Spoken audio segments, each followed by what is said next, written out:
Hello everyone, welcome to the class. Today we will study polyphase representation and efficient design of filter structures for interpolation and decimation.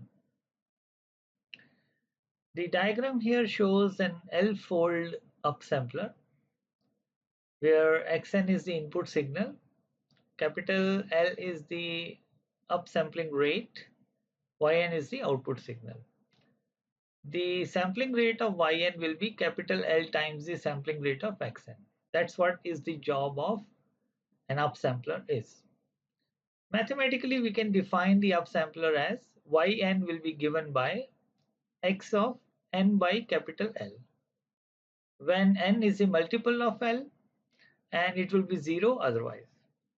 Now, the question is that how do we upsample the sampling rate, incoming sampling rate of, let's say, this signal Xn, and Fs is the incoming sampling rate.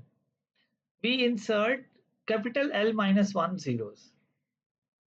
Now, where we insert capital L minus 1 zeros in between every consecutive samples. Now, let's take example here where capital L is equal to 3. That means how many zeros are to be inserted between the samples? 2 zeros will be inserted. So that's what is done here. Between 1 and 0.9, 2 zeros, and so on. So that's how the upsampling will be done. When you place the digital low pass filter after the upsampler, that will take the form of an interpolator. Right. Now, actually, we have to lead our discussion to polyphase decomposition.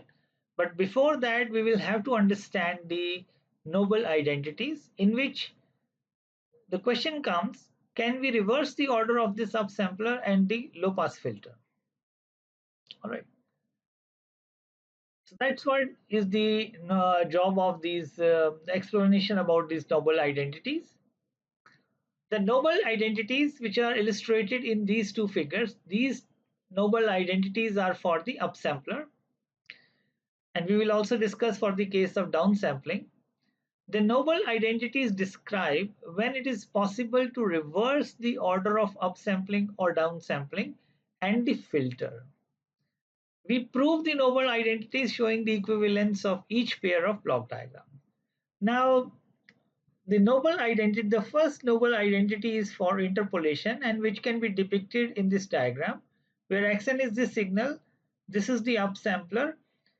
Since we will increase the sampling rate after this block, that means V1m will be of capital L times the sampling rate of Xn. So therefore, the filter must be of order capital L, right?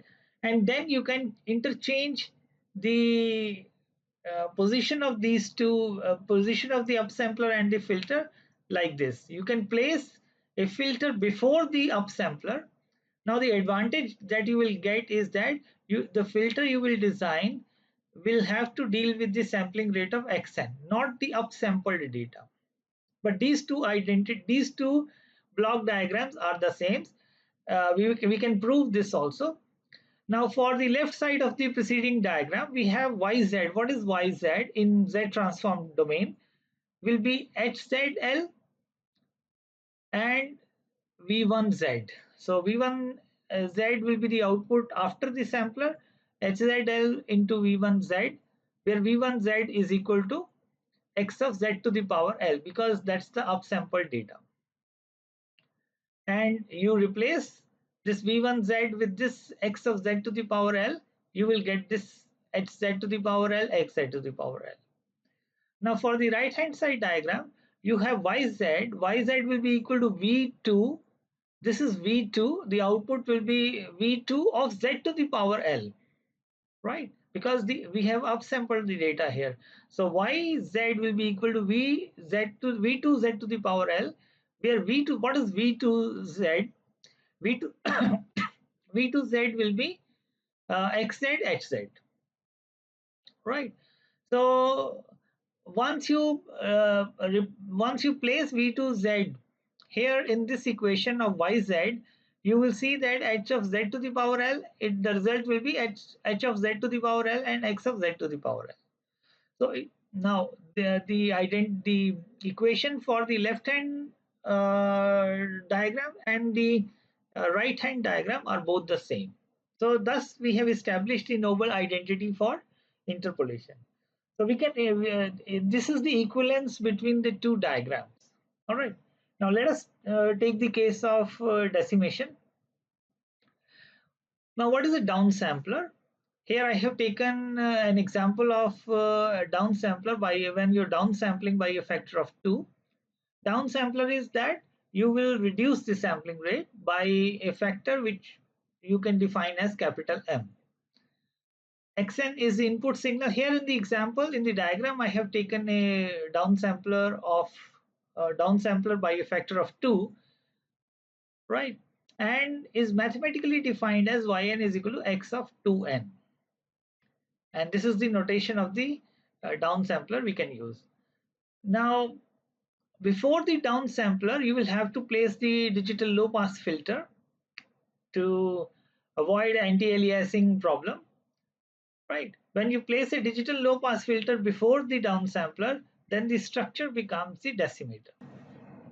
Okay, let's look now for the noble identity.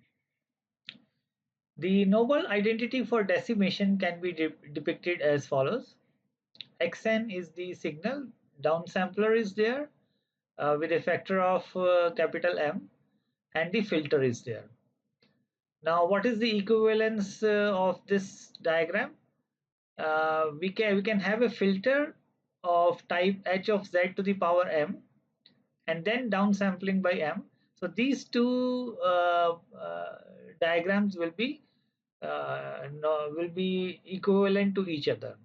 Now we can prove this also.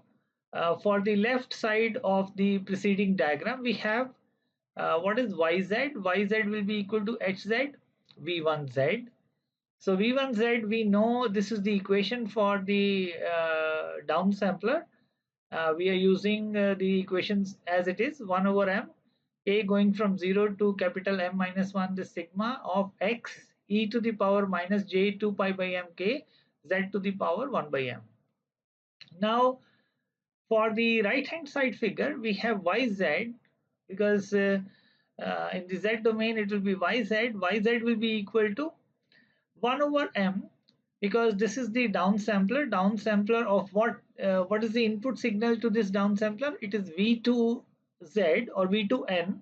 So here we will say that 1 over m k going from 0 to capital M minus 1 v2 of this factor. Now what is v2? V2 is actually xz and h of z to the power m, right? And you simplify this equation further, you will find that this equation and this equation are the same. So that proves the equivalence between the two relations, right? Uh, okay, you will have to use the same equation for the downsampler for writing this equation of h, because h of z to the power m. So you will use the same equation to write here. All right, and because you will replace this v2 z with xz hz to the power m, so same thing uh, will be, you can manipulate these factors and you will reach to this equation. And this equation is similar, exactly the same as for the left hand side diagram. The resulting equations are the same. So therefore, that proves the noble identity for the decimation also. Now, this is the main topic that we have to come for. We have to now understand what is polyphase representation. Actually, what happens is that uh, when you're doing the upsampling, what you're doing, you are inserting zeros in between the consecutive samples. And in the interpolator, then you are putting up a filter. right? So when in the interpolator, so let's go back. Yeah, this is the upsampler. You are inserting zeros here, and then you are putting a filter. What is the job of this filter? Actually, the filter will have to actually filter out lots of zeros. Now the question may arise that am I not wasting my computational resources on filtering out zeros, right? So that means can I do something efficient towards this purpose?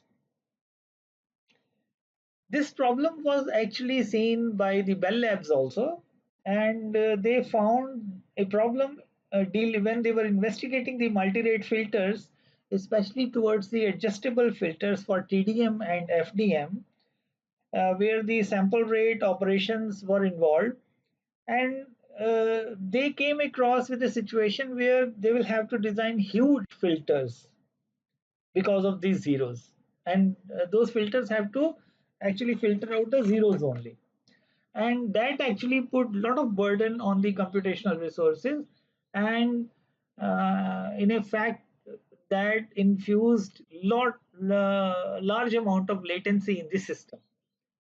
Now, when this was the problem being faced at Bell Labs, then a researcher with the name of Maurice Belanger, he came up with an idea.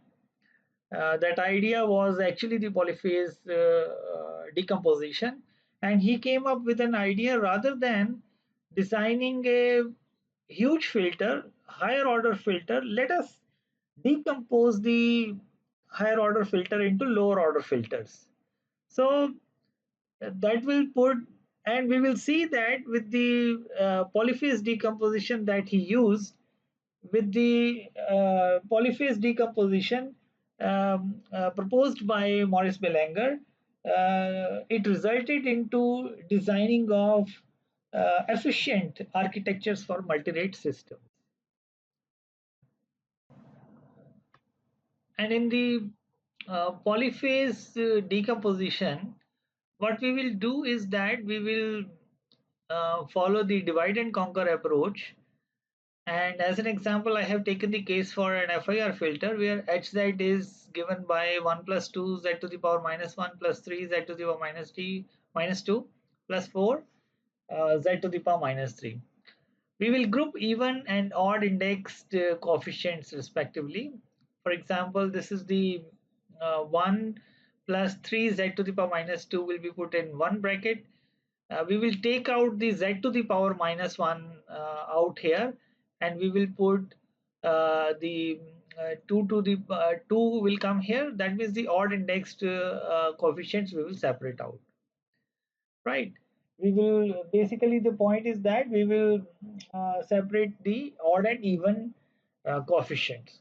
And more generally, let's say this is the hz, the transfer function of a filter, and this is represented in the z domain. We can represent it like this, and we will, by grouping the odd and even numbered coefficients, we can write hz is equal to sigma n going from minus infinity to infinity h of 2n z to the power minus 2n plus the second factor will be 2n plus 1. So from here z to the power minus 2n plus 1, this z to the power minus 1 we will take out, and this sigma n going from infinity minus infinity to infinity h of 2n plus 1 for the odd terms, z to the power minus 2n, and h of 2n for the even terms. That means we have separated out the odd and even coefficients. Now, so ultimately this hz will be equal to the sum of these even and odd coefficients. Now we will define two functions, and we will call these two functions e naught z and e1 z as two polyphase components. Why we are considering only two phase components? Why? Because we are dividing the whole coefficients into two groups, even and odd, right? So therefore, it is basically a two phase uh, two-phase components. That E naught Z and even Z are two polyphase components. Polyphase is a more general term actually. I will come to that part also. So we define E naught Z. The first term we will define where the first term will represent the even coefficients, even indexed coefficients, and the second term will represent the odd indexed coefficients. So E naught Z will be we will consider in the definition of E naught Z we will not consider Z to the power minus 2n, rather we will consider Z to the power minus n. So therefore hz will be equal to E naught Z square plus Z to the power minus 1 E1 Z square. So these representations hold whether hz is actually FIR or IIR, causal or non-causal. I will take the example of IIR also. The polyphase decomposition can be applied to any sequence, not just the impulse response. All right. So what we have been able to achieve is that we have been able to break the large filter into two smaller component filters by grouping the odd indexed coefficients and the even indexed coefficients separately. Okay. So let's take the case of the earlier case was for the this is the case for FIR filter, right? Now let us take in this example, because I have generalized the equation here, but the example that was in question, in that case E naught Z will be equal to 1 plus 3 Z to the power minus 1. Why? Because we are in the overall HZ we are taking the E naught Z square. So what will be E naught Z square? E naught Z square will be 1 plus 3 Z to the power minus 2. So therefore E naught Z will be 1 plus 3 Z to the power minus 1, and E1 will be this thing, 2 plus 4 Z to the power minus 1. Now we can apply the same type of decomposition for the IIR filter case also. Let's take an example where hz is 1 over 1 minus alpha z to the power minus 1, right? We will have to write this hz into the form of hz equal to E naught Z square plus Z to the power minus 1 E1 Z square. Then only we will say that we have been able to decompose the overall transfer function. So what we will do is we will multiply and divide by 1 plus alpha Z to the power minus 1 with the given transfer function. So we will have 1 plus alpha Z to the power minus 1, 1 minus alpha square Z to the power minus 2. This is equivalent to a square minus b square is equal to a plus b into a minus b. So the same formula is used to get this, and this 1 over 1 minus alpha Z to the power minus 1 uh, plus Z to the power minus 1 alpha, this will come from here. Once you once you separate out the numerators, one numerator will come with this 1 over 1 minus alpha square Z to the power minus 2 as denominator, and this will be alpha Z to the power minus 1. Z to the power minus 1 we will put it separately. So we can then replace 1 over 1 minus alpha square Z to the power minus 2 by E naught Z, and uh, please see that we have replaced Z to the power minus 1, not Z to the power minus 2, because in the equation we will put E naught Z square. Similarly, we will do for E1 Z, and we can express hz in this form: E naught Z square Z to the power minus plus Z to the power minus 1 E1 Z square. So that means this kind of decomposition can be applied for FIR filters also and for IIR filters also.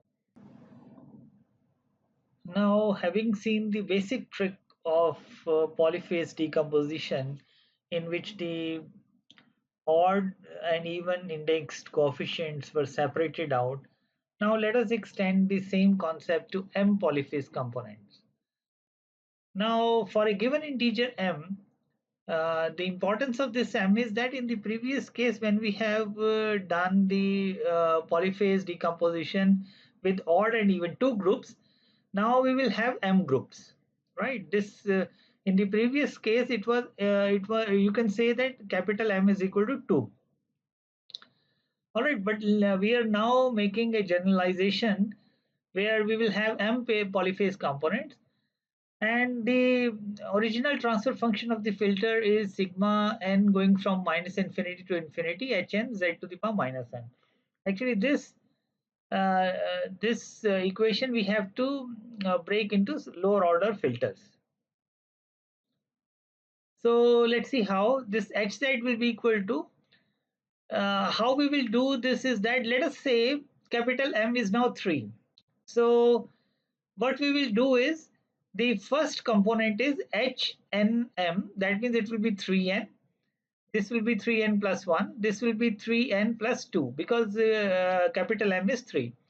So that means 3n, 3n plus 1, 3n plus 2. If n is equal to 0, so that means it will be h0, this will be h1, this will be h2. When we take the value of capital M to be 3, in that case we will have components h0, h1, the first component, h0, h1 and h2. Then we will have the, because it will be modulo M operation, in that case the next component in this group will be h of 3. Then in this group it will be h of 4. In this group it will be h of 5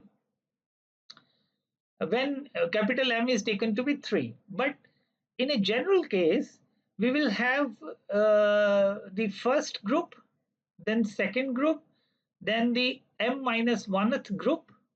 All right. So how many groups will be there? M groups will be there. That means that's how the segregation of the coefficients will be done, and we will achieve the lower order filters, right? Hz will be equal to uh, these M components. That means these will be M polyphase components. Now this can be expressed more compactly in this equation. This is known as the type 1 polyphase type 1 polyphase representation, where uh, where sigma L goes from 0 to capital M minus 1, because how many terms are there? M terms are there. So that's why the sigma goes from L0 to M minus 1. Z to the power minus L, because in the first term there is no Z to the power, there is no power of Z. In the second term it will be Z to the power minus 1. In the third term it will be Z to the power minus 2. In the mth term it will be Z to the power minus capital M minus 1. So therefore we have here Z to the power minus L. That means L will vary from 0 to capital M minus 1, and we will have all these terms.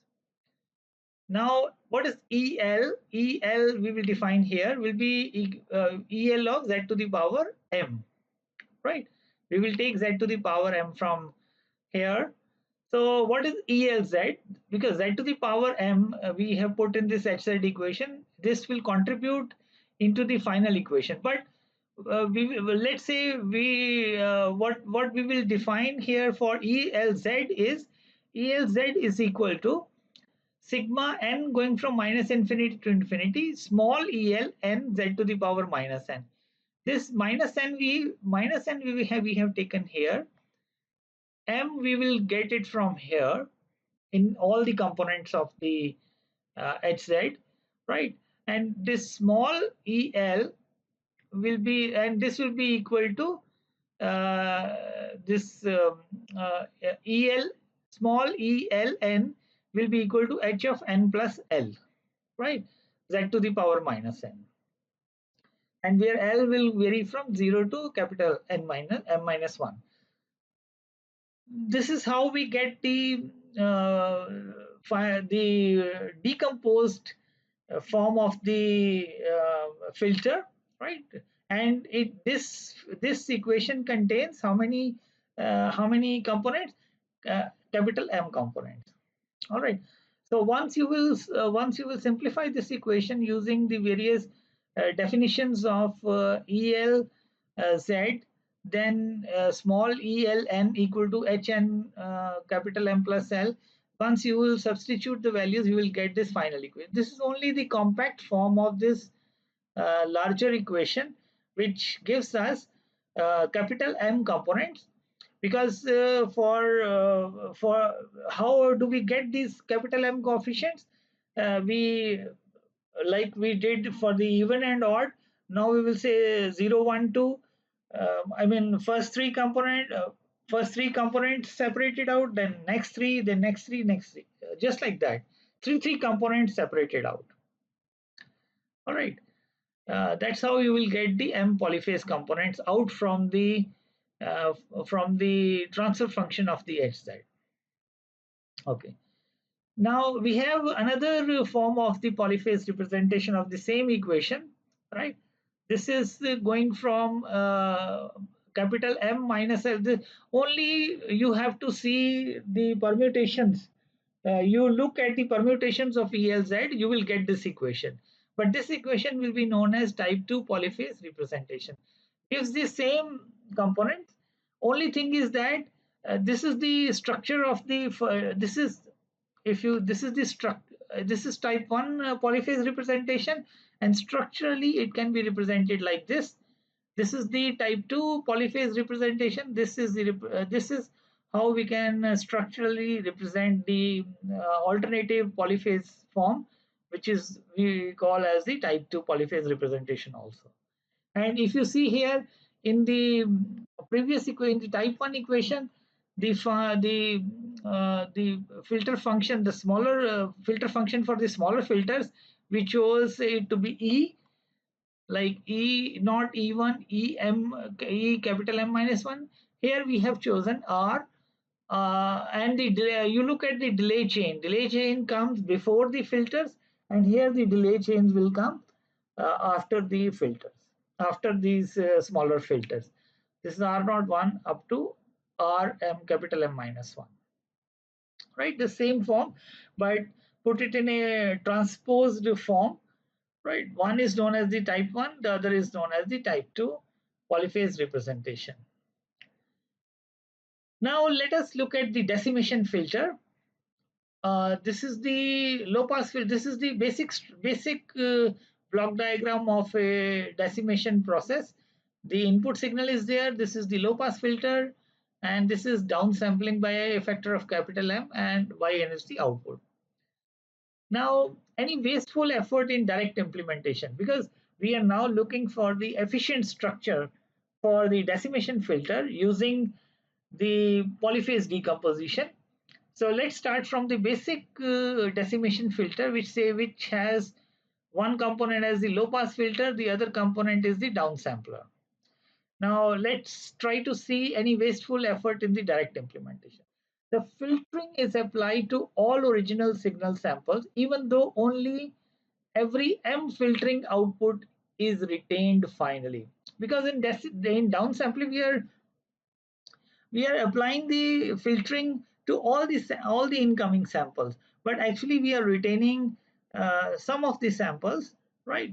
And we are discarding the samples based on the capital M factor. Clear. So the filtering is applied to all original samples, even though only every M filtering output is retained finally. Even if we let HZ operates only for time instants, multiples of capital M and idle otherwise, all multipliers and adders have to produce results within one step of time.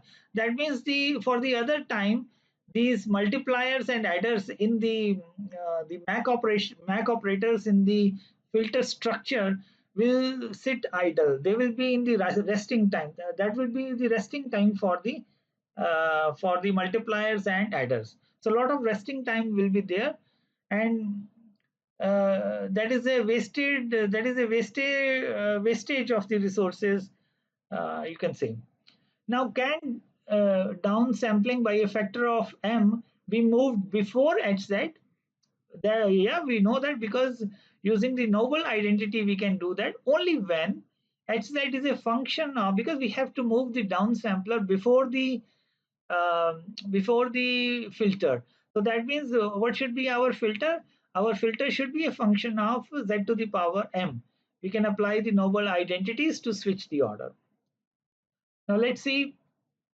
So this is the decimator, right? And we apply the we use the noble identity. Let's do a type 1. We will do the type 1 polyphase decomposition for hz and apply noble identities and swap the downsampler and filter in each of the parallel parts as shown in figure. Now since it is a downsampler by 2 and we place the downsampler before the filter, before the lower order filters, before the filter, that is a part of the noble identity. And because we will break the hz into smaller components e0 z and e1 z, this what we have done is we have done two where capital M is equal to 2 and two polyphase components we have, right? And one delay element because we are applying the type 1 phase. So this is the structure of the decimation filter, where we in the earlier case we were handling this hz a larger filter. Now we will have two smaller filters, and lot of resting time was there for the multipliers and adders, whereas you will see that no wasted resources are there when we decompose the transfer function of the filter.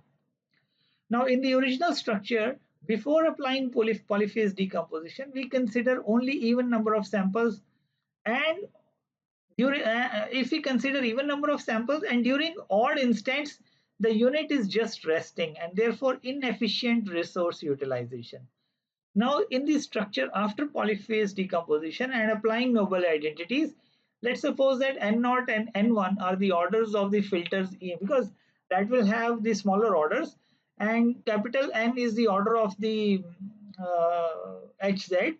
So N plus 1 equal to N0 plus N1 plus 2. Now in this case, the multipliers and adders in each of ELZ. ELZ means where L is equal to 0 and 1 only, because we are considering only two polyphase components. The multipliers and adders in each of these two filters, right, have 2 units of time for doing their job and continuously operative, no resting time, hence leads to efficient filter architecture. In M phase decomposition, efficiency will be M fold. Here in this case, if we have decomposed into two components, it is twofold efficiency achieved. But if it is M phase polyphase components introduced, then we will have the efficiency as the M fold efficiency will be there. And what about the computational cost? For FIR filter HZ of length n, the total cost of n multipliers and n minus 1 adders is unchanged. The total cost remains unchanged. Considering multiplications per unit time and additions per unit time now operates at a low rate. Total cost of number of multipliers and adders will remain the same, but cost of doing these operations per unit time they will be done at a lower rate, and only lower rate, and the rate calculated is n capital N by M for multiplications per unit time and capital N minus 1 divided by M for the adders per unit time. So that time will be at a lower rate that will be done. This is now this is as opposed to capital N multiplications per unit time and capital N minus 1 additions per unit time at every M instant of time, and systems sitting idle at other instants, which leads to inefficient resource utilization. That's the comparison done N by M and N by M for multiplications per unit time and capital N minus 1 divided by M additions per unit time, as compared to capital N here for multiplications and capital N minus 1 for additions per unit time. So that will be divided by M. This kind of efficiency we will achieve once we will do the polyphase decomposition. All right. So now let us let us think for the implementation of the upsampler. So this is the upsampler here. We have taken the case for when the upsampling is done for a factor of 2, right? And this is the low pass filter transfer function. Now this is the interpolation system, right, where the sampling rate is being upsampled by a factor of 2. So once the low pass filter is there, so that means it is the interpolation. We are doing the interpolation. Now in this case, clearly a direct implementation of filter post upsampling after the upsampling is an inefficient approach. See, this filter is there after the upsampling. This approach is an inefficient approach, as we have seen in the case of decimation filter also, because 50% of the time we are filtering zeros only. That was the problem from where the motivation for the polyphase decomposition actually originated. Because in this case, we are 50% of the time we are filtering zeros only. Rest of the time you may have zero sample values, but it is evident that at least half the time zeros are being filtered. The multipliers and adders must complete the job in half the time and not resting. They should not be resting, they should complete the job in half the time. Now, the structure is modified using type 2 polyphase decomposition. We will use the type 2 polyphase decomposition equation where and also the noble, we will apply post application of noble identities. This is the block diagram this is the structure that we will achieve, because this H side will be broken down into two polyphase components, R0Z and R1Z. And since the noble identity is applied, the upsampler will come after the lower order filters, and delay since we are applying the type 2 polyphase decomposition, the delay element will be here rather than at the start, right? Now, using the permuted version of type 2 polyphase decomposition, HZ is modified as shown below. This is HZ will be modified. I have already explained how to get these equations. HZ is modified by these equations where RLZ, where L is equal to 0 and 1, because we are using the we are taking the two components of the polyphase decomposition. So where L equal to 0 comma 1 in this case and are operating at input rate, no multipliers are resting. So every multiplier and adders are operating at the input rate rather than the upsampled version, because using the noble identities we have placed the filters before the upsampler. All right. So here what we were doing, we were in the decimation filter also and in the interpolation filter also. We use the downsampling by 2, and in the interpolation in the see here, in the decimation filter we use the downsampling by 2, and in the interpolation filter we use the upsampling by 2 for making our case to modify the filter structure HZ, right, into lower order filters using polyphase decomposition and applying the noble identities. But we can generalize the case for M polyphase components. That means let us now take a look at how the polyphase decomposition will behave when we choose to implement the system using M polyphase components. Now, this is the case for the M-fold decimation, and along with this is the L-fold interpolation. Now, M-fold decimation is uh, done by type 1 polyphase decomposition, and the L-fold interpolation is done by the type 2 version of the polyphase decomposition, right? And if you see, the multiplication per unit of time are reduced by a factor of m, and if let's say if we take the FIR filters with length n, then the multiplication per unit time will be n divided by m, and additions per unit time will be n minus 1 divided by m, right? And in the case of L-fold interpolation also, multiplication per unit time remains the same, additions are reduced, and additions per unit time will be n by L minus 1 into L. I mean, overall, using the polyphase decomposition has an advantage over the general filter, where the in which the XZ filter transfer function will be divided into lower order filters, right? In that case, we will have a direct advantage of computation time and computation overload, the saving in the computation load. Okay, thank you. Thank you.